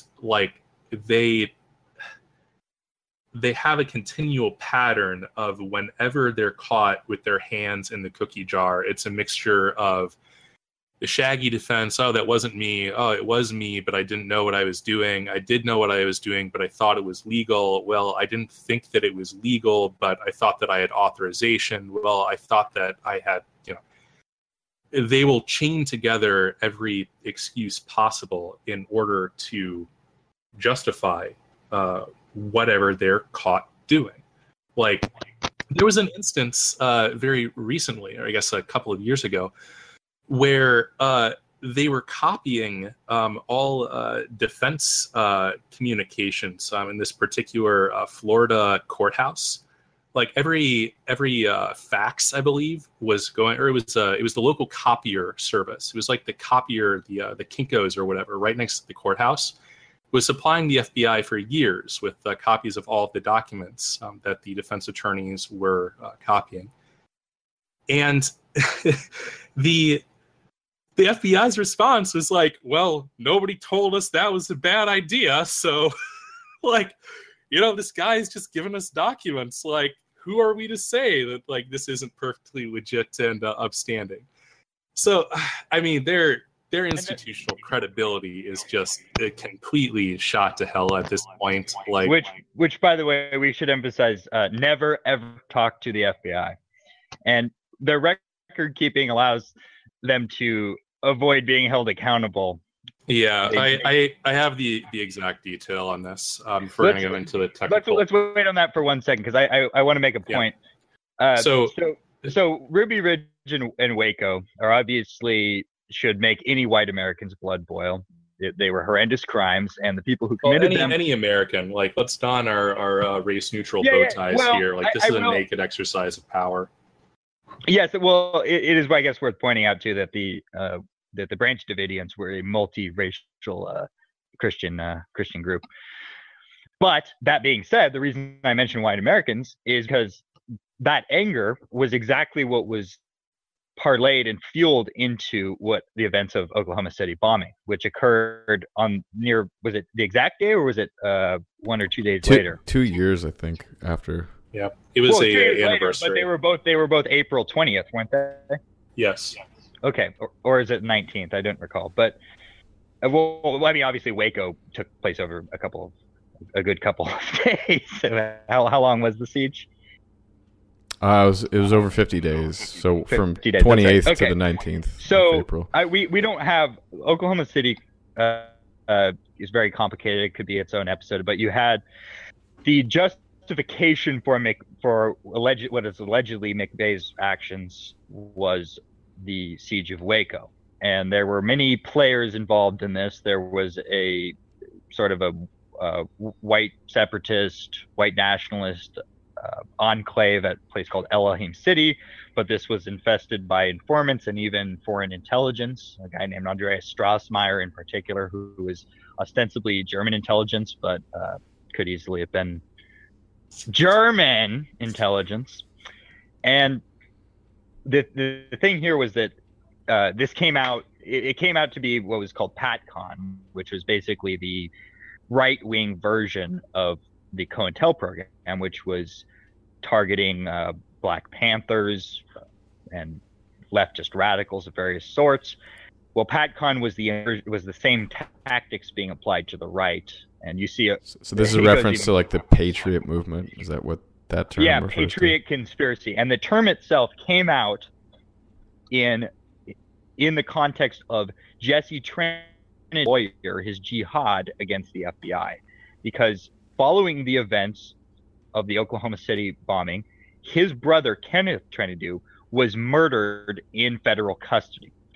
The reason that he was murdered is likely that he bore a resemblance to a John Doe from a suspected John Doe due to a dragon tattoo on his forearm. And so he was apprehended near the Mexican border and taken into custody, and he allegedly committed suicide in custody. But upon I forget exactly where the testimony comes from, but the cell having been inspected was covered with blood just everywhere, and so it was very clear that it was a murder, and that's how Jesse took it.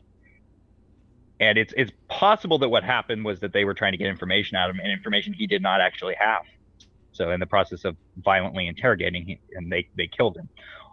Or it could be that they realized their mistake eventually and killed him to get rid of that. Yeah, that's an interesting corner. It's unclear what the sort of relation is of the FBI specifically with all of that. Like, there were at the time like a whole bunch of federal agencies running buck wild, various circumstances. and motivations, with very unclear roles in all these debacles. But the mid '90s were not a happy time for anyone involved in any of these circles, and they ended up not being a happy time for any of these federal law enforcement agencies, as their reputations were tarnished pretty heavily. What this tells you is that the system well understood that they had pissed people off at Ruby Ridge and Waco, and so they were ahead of the ball on the reprisal. Whether there was some organic elements to that, or whether the whole thing was just spooks in every corner, it's not exactly clear. But the one thing is for sure is that they knew that they had incurred the wrath of the people, and they were ready to manipulate that for their next little project. I mean, you could be cynical and say that eventually the political leadership realized that, like, this was generating too much political heat for whatever, like, very marginal. Because, like, I mean, who casts a vote because, like, oh, I'm really glad, we stuck it to that, this redneck up in his cabin. Like, yeah, I'm really glad that, we're cracking down on these cults. Like, good job, team. Like, it's something that accrues no political capital whatsoever, and accrues significant political cost, especially when there is blowback. So even a naive... I think in the 90s, a lot of this... you're right, but if you go back to the recent case in Oregon, I remember the country dividing on the sides there. That's fair. Like, it's not a setup for good times when you do have half the country screaming for blood and hoping that these guys get droned and everything else. Right. If I recall correctly, I like to go back, and I was going to mention earlier that people should watch the documentary Rules of Engagement, Waco. Yes, excellent movie. And if I recall correctly, I'm pretty sure Rush Limbaugh took the system line on it. And there were a lot of system journalists who were celebrating the deaths of the Weavers and celebrating the massacre at Waco. If you go back and watch some of the media from that time, it's really sickening. Well, just to be clear, 80 people were killed, including 25 children in that fire. I should mention as well that you mentioned the Bundy incident. The man who shot, if I recall correctly, the man who shot Leroy Finicum was also a member of the hostage rescue team. Well, Bundy was the Nevada ranch, and then it somehow got conflated with the Oregon wildlife. They were directly, the Leroy thing, what ended up happening, it was interesting because, and I guarantee you that there's more to the story because this approximately never happens. So they had set up a roadblock, or they had set up two roadblocks, actually. Leroy Finicum had bypassed the first one, and on a snow-covered road was attempting to bypass the second one. He ends up being shot at by the FBI. It sure appears as though the FBI just tried to shoot him in cold blood as he approached the checkpoint. He gets out of his car. There's reports of shots fired, and the state troopers actually are the ones who end up killing him.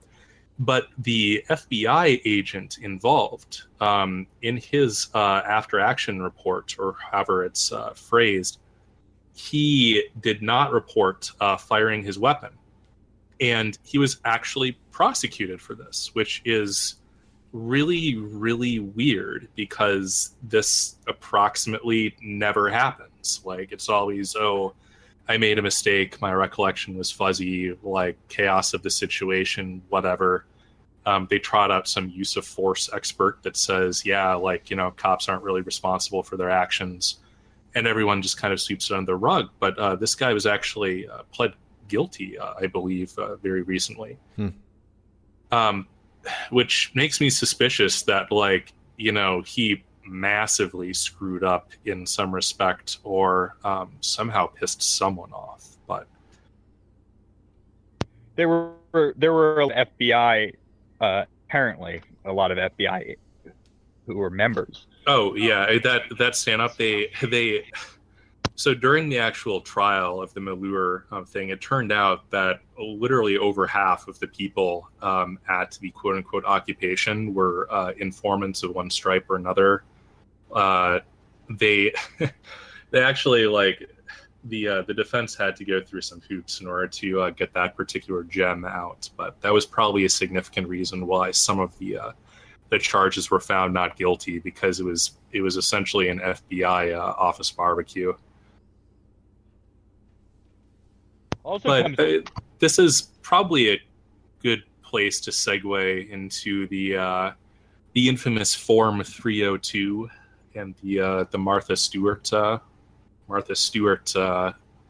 class of cases that are brought. Yeah, good. Let's do that. So, fun fact: audio recording having been invented in like the 1930s or so.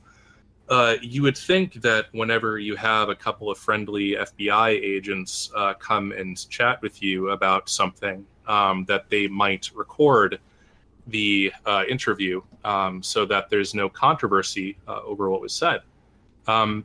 This is not actually what happens. What happens is that one of the agents will speak to whomever they are interviewing, and the other one will take notes.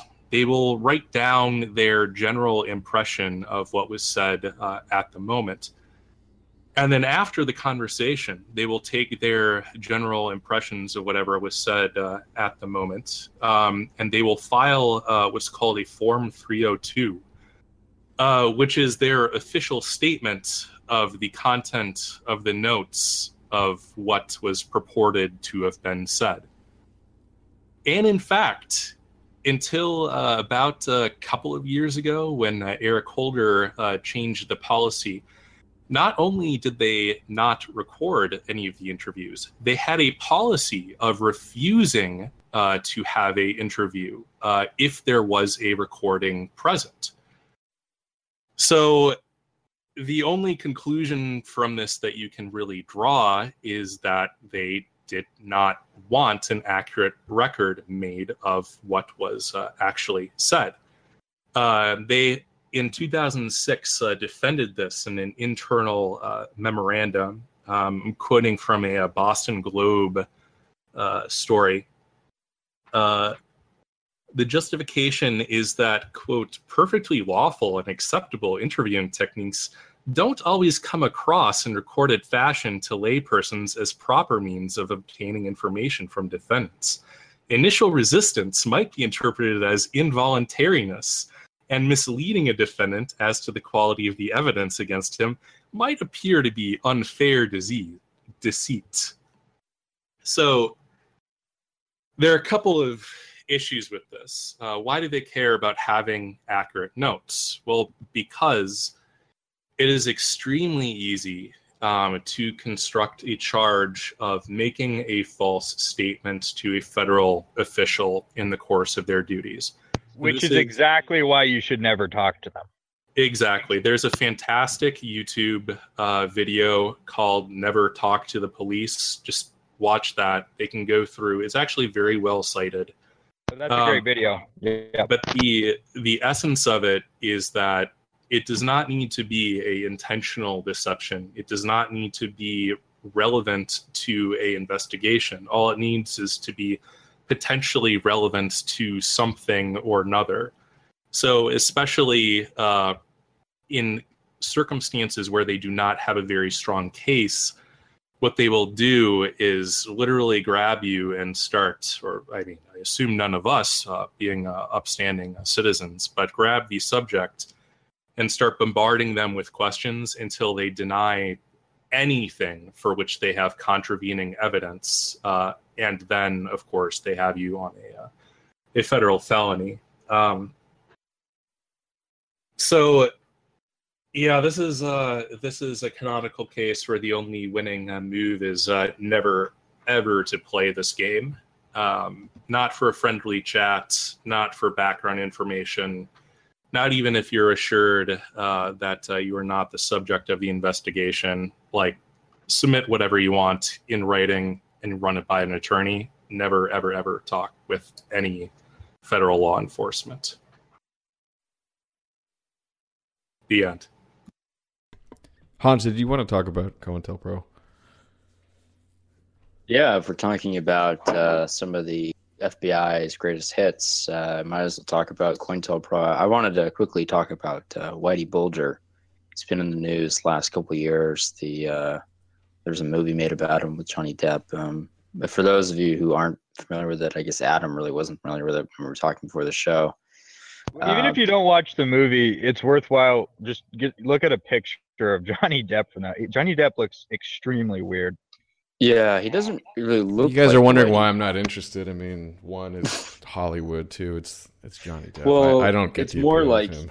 it was more like that you weren't really familiar with the case, which I thought was interesting. And it's actually a very good case of the FBI being extremely full of shit. So, long story short is that Whitey Bulger was in like the late 60s, early 70s, just sort of a run-of-the-mill Irish gangster working in Boston. He was part of what was called the Winter Hill Gang. Very And low level at the start. yeah, he was essentially a nobody, actually.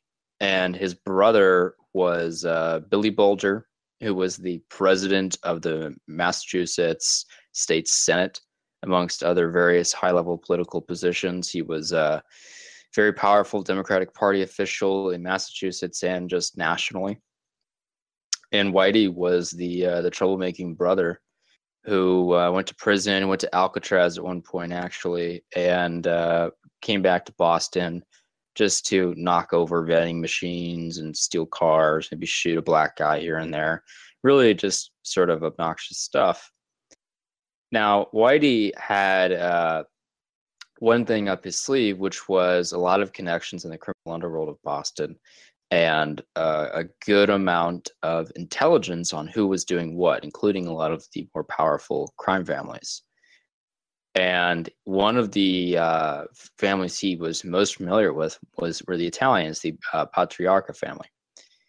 And in a deal made between him and his childhood buddy, John Connolly, FBI Special Agent John Connolly, who briefly before going to the FBI was sort of a run-of-the-mill Boston cop, really had nothing going for him, really not that bright.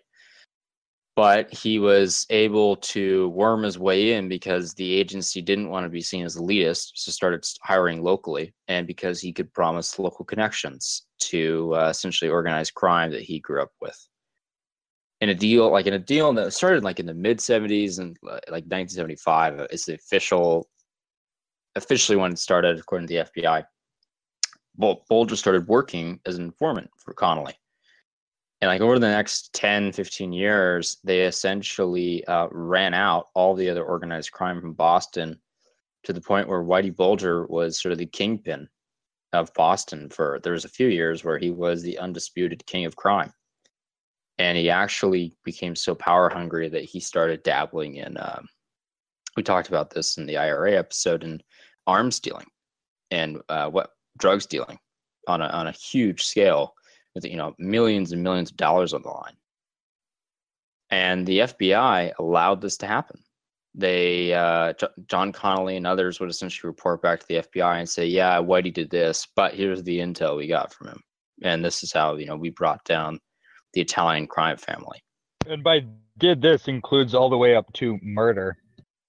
Oh yeah, Whitey Bulger was indicted on like 19 or 20 counts of murder. It's almost unfathomable how much the FBI knowingly was letting Bulger get away with. And not just letting him, they were providing him with intelligence in trade and assisting him in getting rid of a lot of his rivals. So whenever someone was about to rat on him, he would get the word and he'd have that person assassinated. There's an infamous case where this guy talks to the FBI and then gets assassinated because presumably Connolly and the others, it wasn't just Connolly, but Connolly was the main guy running point, told Bulger, hey, by the way, I can't remember the individual's name, but this guy is trying to rat on you. So the long story short is that eventually this got to be too much for the FBI, particularly after the IRA. and they started nabbing Folger's associates, and they went after him, and they couldn't catch him, and he managed to escape until they found him a couple years ago, living down in Santa Monica. He's like an old man with early onset dementia. This just sort of illustrates like how crazy the FBI was going to become. We noted like Scapo earlier as just sort of being, or Scarpa as being sort of an enforcer rented from the mob for the FBI.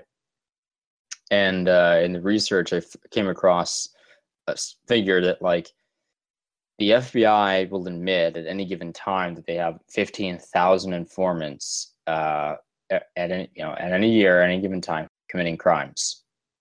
And there was a document released by the FBI that, like, in 2011, these informants committed 5,658 crimes, which is like 15 crimes a day. And these are people that the FBI is working with, and the FBI knows are committing these crimes. I don't know if anyone else has anything to add. Well, to contrast the perhaps present operating mandate to Hoover, and maybe I'm mistaken on assuming these things about Hoover, but one example I've read was that after Hoover, the agents were allowed to take drugs if the social situation called for it, if they're on an undercover operation. And in Hoover's day, that would never fly. And I think there's some credence to that statement because, you know, he required everybody to drive the same car. They had to have like the same outfit. I mean, it was so obvious if an FBI agent was coming up to you in those days versus today where everything is clandestine. So that's all I had to say. The FBN and the OSS were quite different on that policy. FBN agents could consume drugs. Yeah, and to top it off, I think we should maybe talk about COINTELPRO, which is arguably the most terrifying aspect of what the FBI is capable of and has precedent for doing in the past. Nick, I don't know. You're more knowledgeable on COINTELPRO than I am. I don't know if you want to give a quick rundown on it. Effectively, the lesson from COINTELPRO, because I already talked about PatCon, which is probably more relevant to. I mean, I don't suppose we have a lot of black communist listeners, but I mean that. Hope not. That yeah. Only hosts. There's a guy that Alex Jones had on named Larry Pinckney, and he was targeted. Yeah, Larry Pinckney. Like the black guy. He was a target of COINTELPRO. He was Black Panther, I think. And yes, he was Black Panther. Yeah. He's an interesting guy. Yeah, he served in Attica actually during the riots, if I remember correctly. Right. Dog Day Afternoon reference. Yeah, Attica. Yeah, exactly. Yeah, so I watch old Hollywood. Splitting the Sky. Oh, that's a great. Sidney Lumet, man, that's a great movie. The Splitting the Sky was also you could find on YouTube if anyone's interested. Look for Splitting the Sky's accounts of the Attica riots. Very interesting. But the COINTELPRO, yeah, I mean, it was effectively a way of manufacturing and trapping to shut down networks would be the idea. I personally have my suspicions that the Weather Underground was itself some kind of COINTELPRO.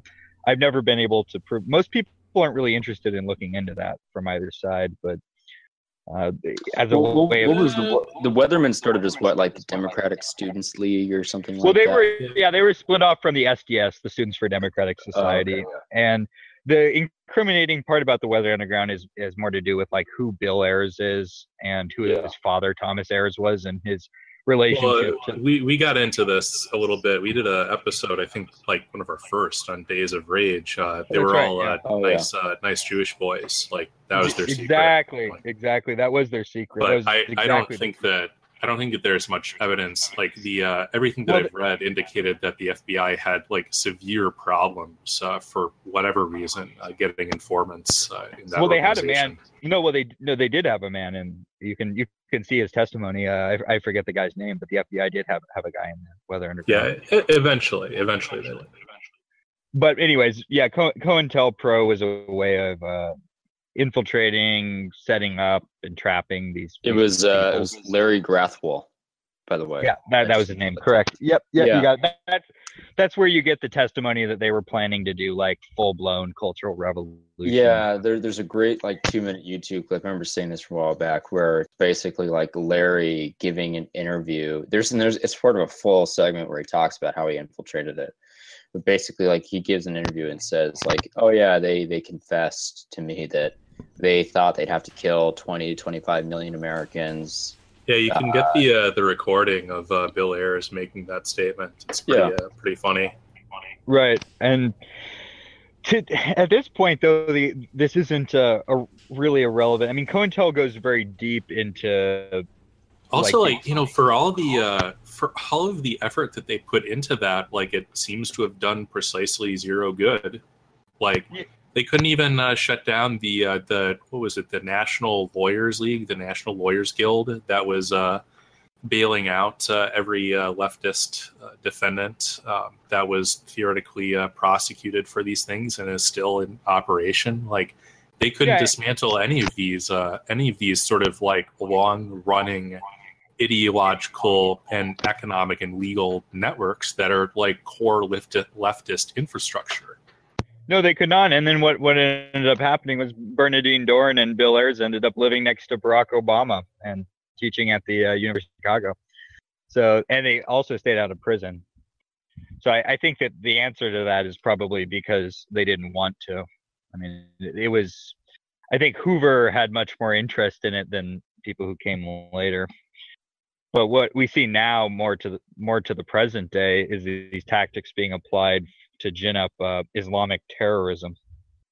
Yeah, the Islamic terrorism nexus is pretty interesting. Like, especially as it touches on this whole informer nexus, where they literally will find somebody with a room temperature IQ, supply them with the plan, the motivation, like the implicit or explicit social approval, etc. And you might have a yield of like you get 120 middling IQ would-be jihadists, and you get 10 or so real plots, and then that's your quota for the year. Yeah, so there's a good excerpt actually on Slate.com, and I wouldn't recommend our listeners really visit Slate.com. There's a good excerpt from the Tim Weiner book on the FBI, and it talks about how the FBI, when they were surveilling the weathermen, they were using like a series of wiretaps, actually lost the trail when the weathermen started to develop the weather underground movement and then build these small little autonomous cells. They stopped using traditional phone lines that have been associated with them, and they can only ever go to like pay phones, and they were using like radio transmitters, and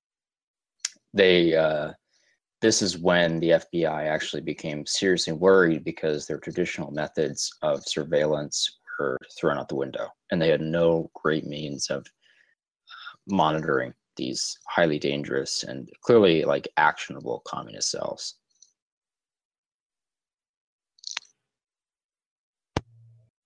You guys want to end on the recent FBI scandal? Oh yeah, you'll have to be more specific. Well, I have a couple things to say just about the terrorism. Go ahead. It is officially acknowledged on the FBI's website that is their primary mission today. After 9/11, Robert Mueller was in charge, appointed coincidentally, and he basically came back from a meeting with George Bush and told some of his subordinates that, quote, "We've got a new mission. It's prevention." So the job today is seen basically as not waiting for the crime to happen and then trying to find the perpetrator, but actually trying to predict and interdict before something even happens. And like I mentioned before, Mueller was big on computerization, and a lot of this has delved into cybercrime laboratories and detection through social media. They recently, Jeff Sessions actually talked about this. They recently shut down Alphabay, which was this dark net thing, which he basically said was full of criminals. And that kind of started around 9/11, a lot of this kind of cyber infiltration stuff where they're kind of trying to catch people on the internet by basically just typing in the wrong keyword. They have a lot of operations, and there's like 15 of these things, but they have, I forget what they're called, but they're basically set up, they're these secret joint task force centers called fusion centers. That's what they're called. Oh, and yeah. they're in cities around the country where the FBI cooperates with local law enforcement to share information. They also work with like DHS. This was a big accomplishment under Janet Napolitano's tenure as head of DHS with Obama, was integrating DHS into the fusion centers as they were. And you can find stories from like 2011, 2012 from a lot of like the Tea Party and like right-leaning libertarian sites bemoaning this and saying basically like, your local PD is going to work with this ugly lesbian woman who is telling you like these sort of like 1984 style ads playing in airport television sets. Like it was seriously terrifying to be anti-government at that point. Extremely Jonesian. Yeah. It's also worth mentioning the disgusting relationship between the FBI and the Jewish terrorist networks, the ADL and the SPLC. You guys might remember Comey's recent remarks before he was disposed of by Trump regarding the ADL. He famously said, I'll just read a couple of quotes from this. I first met with you in the spring of 2014 when I was relatively new on the job, just 7 months in. I sang your praises as an organization that fights for inclusivity and diversity, equality, and justice. An organization that works with us to fight hate crime and terrorism, to educate law enforcement, and to build bridges with underrepresented communities. I labeled that last speech a love letter to the ADL. 3 years later, I can say, from the perspective of the FBI, we're still in love with you, Jews. Oh, with the Jew part was my addition, but that's what he said. He was explicitly referring to the ADL? Yes, he said, I labeled it a love letter to the ADL. Yes, they're partners, right? Good Lord. And then this was with the whole Jewish fraud, the community bomb fraud, which was that whole thing was interesting because Trump actually sent an FBI to Israel. That was great. It's like, I wonder what's going to be the case when we crack this case. Yeah, they still haven't heard anything about it. As far as I know, we have the guy who was calling in all of the Jewish community center and like daycare and school bomb threats. Well, possibly not all of them, because one of them was a writer for the Atlantic. For the Intercept. From the Intercept. But the guy who they figure was doing the vast majority of them was this autistic NEET Israeli. NEET. Yeah, with a brain tumor, and they didn't want to. It's like can't extradite him. He's just he's very sickly, very ill. He could not survive the plane ride, so we'll just keep him here. Yeah, exactly. He had enough agency to deliver hundreds of threats, not enough to stand trial apparently. And then they were kvetching about this and saying, oh, this wave of anti-Semitic threats and all this crap. But then when that came out, they shut up about it. And as far as I know, the only news organization to cover this has been the Daily Stormer. So. Well, I think the Jerusalem Times, like usually, my preferred sources for anti-Semitic literature, like the Jerusalem Post, not the Jerusalem Times, the Jewish Daily Forward. Like it's the fun like headline game where you're like Daily Stormer or Jewish Daily Forward. Like that's essentially indistinguishable until you get a third of the way through. And if I'm not mistaken, it was the FBI that arrested John Ravello or Jew Goldstein. Yes. Right. Who's going to be facing trial upcoming on August 11th, where the system has threatened him with 199 years. Maybe he can get 5 years. Federal sentencing guidelines don't work like that, but that's a tick we can leave for another day. Sure. They're definitely trying to railroad him, but he's not going to. Even if he's just found guilty after a trial, he won't receive 100 years. Oh no, I didn't expect that. I mean, they would like hopefully to torment him and make him suffer as much as possible for daring to offend one of the Chosenites. But the this segues into the Comey's recent scandal as the recent chapter in the FBI's greatest hits. This is the sort of thing where, like, God only knows who's going to write what memoirs or what files are going to be released or who's going to go to jail between now and 10 years from now. We'll finally maybe get some idea of, as somebody once said, what the hell is going on. Yep. What we know, and to the listeners are all aware, James Comey, the FBI, interfered in the election with his bizarre statement regarding the status of Hillary Clinton's investigation, something that goes against their policy to comment on ongoing investigations. And in addition to that, to usurp the authority of the Attorney General, that horrible negress, and Loretta Lynch.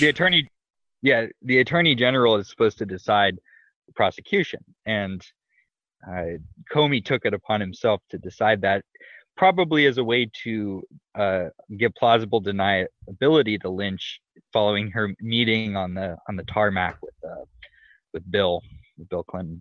Yeah, the FBI, maybe this would be a good way to sum up. Like, the FBI is kind of like a microcosm of, if you look at the present operation of the federal state, like, it seems as though they're sort of accruing more and more authority as they display less and less competence, and sort of expanding their mandate as the problems that the same government is generating increase in scope. Like, it's fantastic that we have all of these, sharp guys in sharp suits fighting terror, but it really shouldn't be necessary to have a police state at home to fight the problems created by the population that you decided to import. Like, you could just not bring them here, and then you wouldn't need to have, like, this retard rodeo every couple years where you frame some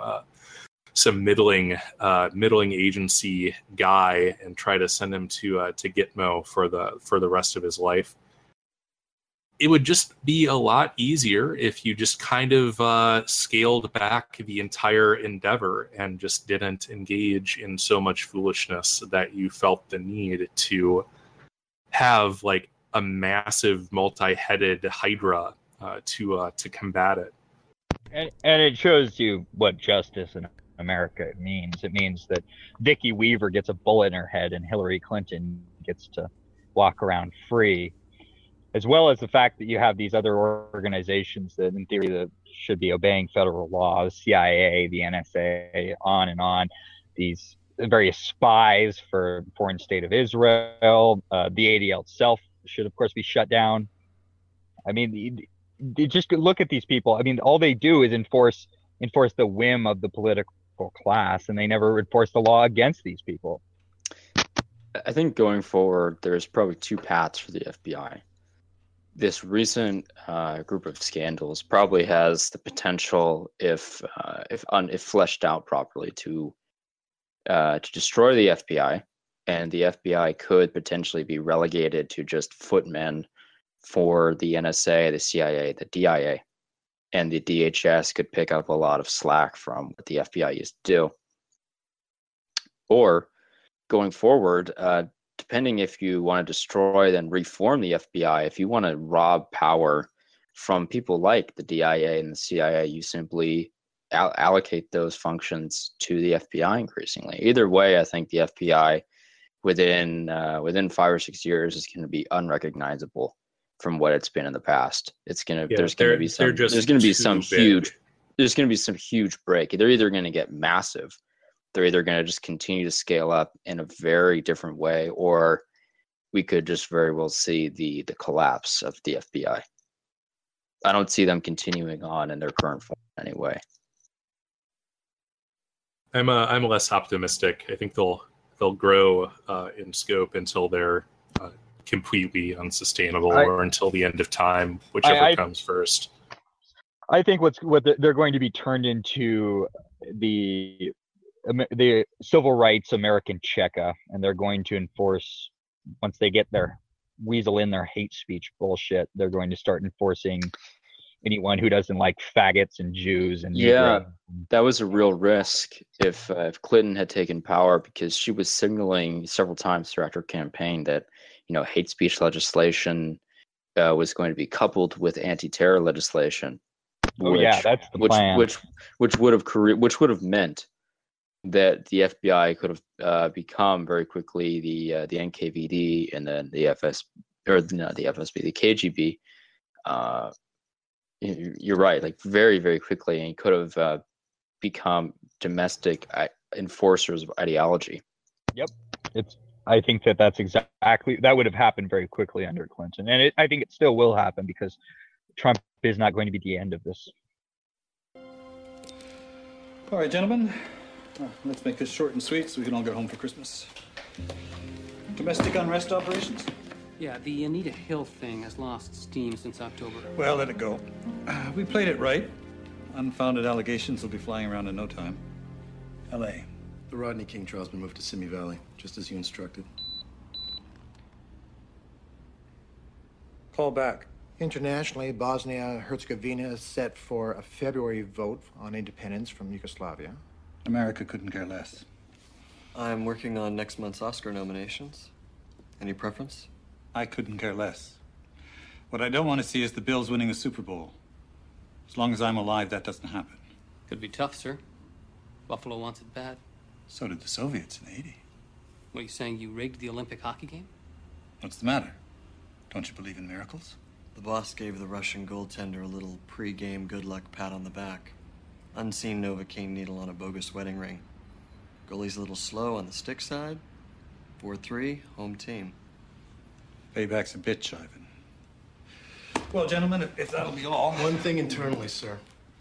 That spooky kid who talked his way into opening the X-Files feels like trouble. He's mine to keep an eye on.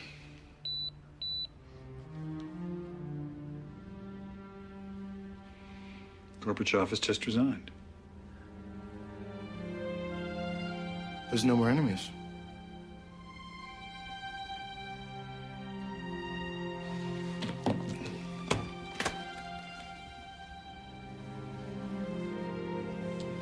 Merry Christmas. Merry Christmas.